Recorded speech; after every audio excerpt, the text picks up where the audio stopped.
Vote देगी जनता, और जनता तय करेगी कि जो ग्राउंड से लेकर के जितने भी राजनेता थे, जितना भी उन्होंने मेहनत किया, वो आगे कितना मेहनत करेंगे और जनता को कितना चेहरा दिखाएंगे। और जो बचे, जो पहले के जो जितने भी राजनेता थे, उन्होंने कितना चेहरा पहले दिखाया था और जनता ने कितना बताया है।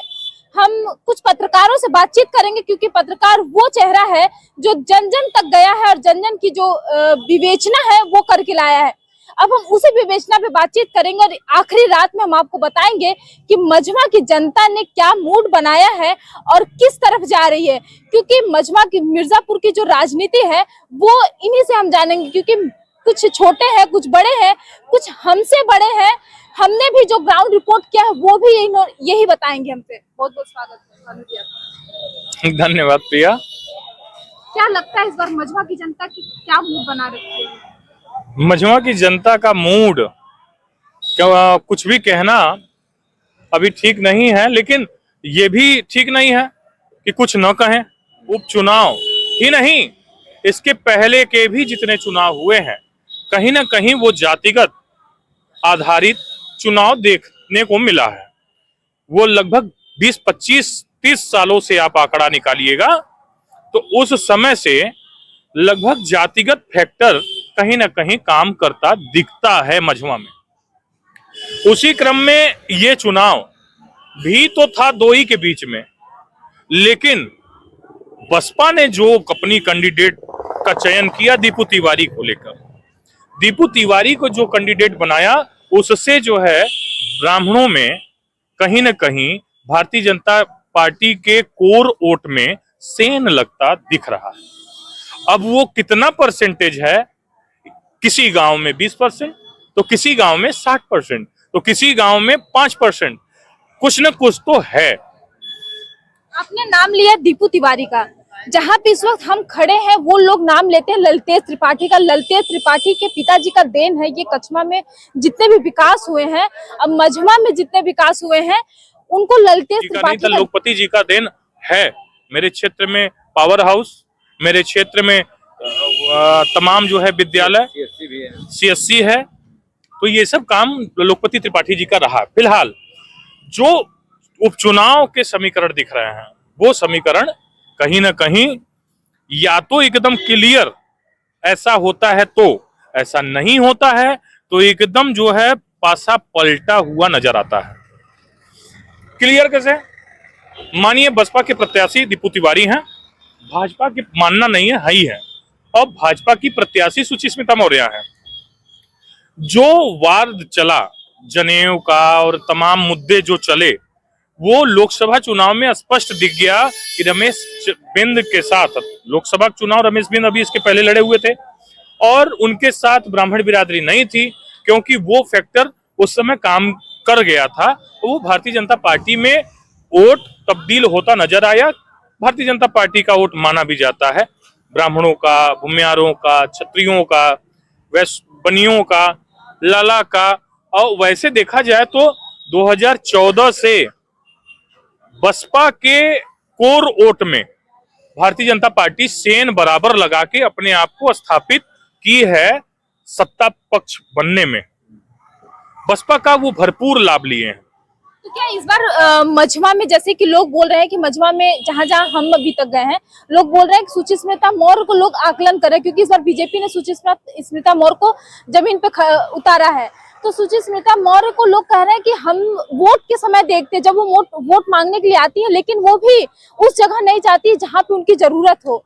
और इस बार रमेश बिंद अपने बेटी को उतार रखे, लेकिन सुचिस्मिता मौर्य के अकॉर्डिंग जो रमेश बिंद की बेटी है, क्या रमेश बिंद की जो बेटी है अपने पिता की राजनीति का असर इनके ऊपर पड़ेगा, या फिर स्मृता मौर्य का जो? अब आकलन किया जाए दोनों प्रत्याशी में, तो ज्योति बिंद को पहले कभी कोई राजनीतिक दल में या फिर किसी भी प्रकार के चुनाव में नहीं देखा था। वो अपने पिता के विरासत को गोद में लेकर क्षेत्र में उतरी हैं, और सुचिस्मिता के साथ जो है वो सन 2017 के चुनाव में अपने ससुर के किए गए कार्यों को अपने गोद में लेके फील्ड में उतरी थी। जनता ने उनके ससुर के किए गए कार्य को और उनके स्वभाव पे उनको यहाँ का विधायक बनाया। इस चुनाव में उनको 5 साल जनता देख चुकी है और बहुत बुरा काम भी नहीं रहा है और बहुत अच्छा भी नहीं कहा जा सकता, क्योंकि जनता में जो संदेश आ रहा है उससे मैं अच्छा कैसे मानूं, क्योंकि अच्छा हुआ ही होता तो जनता में जो इतना 2 बार मुख्यमंत्री का कार्यक्रम, 3 बार दोनों उप मुख्यमंत्रियों का कार्यक्रम, कई कैबिनेट मंत्रियों का लगना, कई सांसद, कई विधायक का दौड़ा, यहाँ तक कि घर घर तक गए हैं, तमाम चीजें चली हैं। तो ये हो सकता है उनकी योजना में हो, लेकिन इस सीट के बारे में जरूर इस बात का अंदेशा था। तभी जो है लास्ट समय में ब्रजेश पाठक जी का कार्यक्रम केवल नगर तक रहता तो चीजें समझ में आती। जब बधवा गांव के किसी एक व्यक्ति के यहाँ जाते हैं और वहां 2-4 गांव के लोगों को जुटाया जाता है तो समझ में आता है कि गांव स्तर पे भी उप मुख्यमंत्री जा रहे हैं। तो ये एक बड़ा चर्चा अभी बना हुआ है कि वाकई में क्या बीजेपी को डर थी या फिर उनको एहसास हो रहा था। तो चीजें जो ये एहसास होने वाली बात है वो केवल जातिगत फैक्टर को लेके है। ये बात हम कर लेते हैं कि आपने मुख्यमंत्री और उप मुख्यमंत्री का नाम लिया, गठबंधन में कांग्रेस नहीं दिखाई दी। कांग्रेस क्यों रहेगी? कांग्रेस जो है अपने समझौता से, अपने सपा और कांग्रेस की जो समझौता हुई है वो महाराष्ट्र देख रहे हैं। अभी वो राहुल जी इस उपचुनाव को छोड़े हुए हैं। यहाँ तक कि भारतीय जनता पार्टी के केंद्रीय कह लीजिए अमित शाह जी, जेपी नड्डा जी या फिर मोदी जी, इन लोगों का किसी का भी इस चुनाव से कोई वास्ता नहीं है। जो आप तमाम न्यूज चैनलों पे देख रहे होंगे कि ये सेमीफाइनल है, 2027 फाइनल है, तो ये वही चुनाव है। और ये पूरी चुनाव योगी जी के कह लिया जाए कि कंधों पे ये बड़ी जिम्मेदारी, वर्चस्व को बचाने का, वर्चस्व की लड़ाई ये जो है। और वहीं सपा के लिए भी ये चुनाव वाकई में सेमीफाइनल साबित होगी। जो इस चुनाव में प्रबलता से अपनी अधिक सीट लाती है या फिर अधिक बढ़िया प्रदर्शन करती है, उनका 27 में भी भाई साहब देखने को मिलेगा कि अच्छा प्रदर्शन होगा, ये माना जा रहा है। अब 27 में क्या होगा वो तो भविष्य के गर्भ में है, और भविष्य के गर्भ में क्या पड़ रहा है इसका जो है जानना तो किसी संत समागम से ही मिलना पड़ेगा, मैं तो बता नहीं पाऊंगा। चलिए, अब हम ये तो बातचीत किए हैं यहाँ के लोगों से, यहाँ के स्थानीय पत्रकार से, लेकिन अब हम बातचीत करेंगे जो दूर दूर दराज तक जाते हैं। प्रवीण जी से हम बातचीत करेंगे क्योंकि उन्होंने भी लगातार ग्राउंड रिपोर्ट किया है उपचुनाव में। प्रवीण जी, आप क्या आकलन करते हैं? जैसा कि मतलब जो बात हो रही है सेमीफाइनल का, और अगर इसमें जो भी पार्टी 9 सीटों में से जो भी पार्टी ज्यादा सीट निकाल करके जाती है, कहीं ना कहीं 27 में उनका भी मनोबल ऊंचा होगा और साथ ही साथ जनता का भी मोड उसी तरफ रहेगा 27 में भी कि हाँ ये पार्टी अभी सेमीफाइनल मतलब ये उपचुनाव में जीती है और 27 में उसी पार्टी को वोट भी वो लोग करेंगे और लहर उसी तरह रहने वाली है।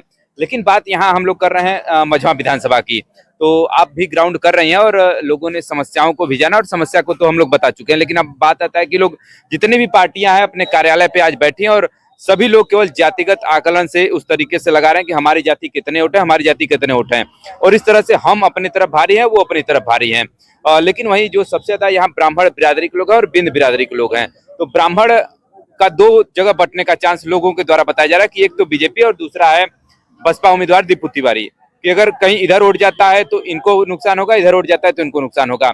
लेकिन अगर वहीं अगर दीपू तिवारी की तरफ ये उठ जाता है ब्राह्मण का, तो कहीं न कहीं भाजपा को नुकसान होगा और उसमें फायदा होगा सपा को। तो उसमें जो डॉक्टर ज्योति बिंद उम्मीदवार हैं उनका जो वोट बिंद का वोट है उनको तो मिलेगा ही, मुसलमान का वोट मिलेगा ही और यादव का तो वोट मिलेगा ही, इतनी जातियों का वोट उनको मिलेगा और उसमें वो बहुमत में आ जाएंगी।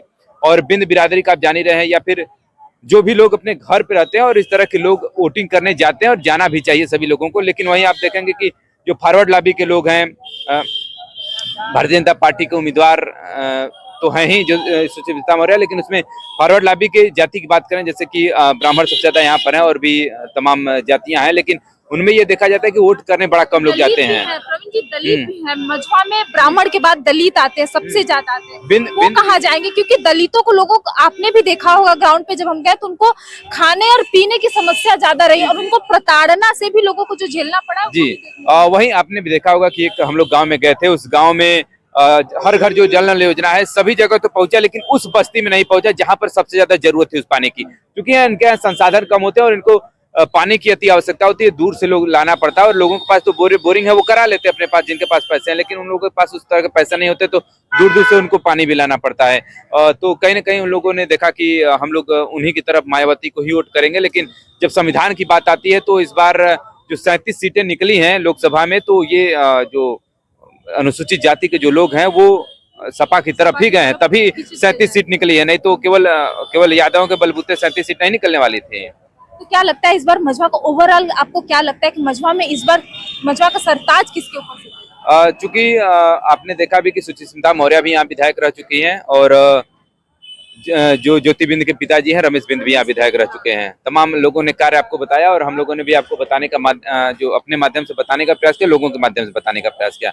लेकिन युवा हैं, लोग यही कह रहे हैं कि एक बार इसको भी देख लेते हैं, इनको भी देख लेते हैं कि इनका क्या कहना है। और उनका भी हम लोगों ने बात किया था, तो उनका भी कहना है कि हम जात पात को नहीं मानते और सबको समानता के साथ लेकर चलते हैं। आपने भी सुना। चलिए देखिए, ये हम बातचीत कर रहे थे मझवा की, हम गणना को आपको बता रहे थे। मझवा की जो जनता है वो कल तय करेगी कि क्या कुछ होगा।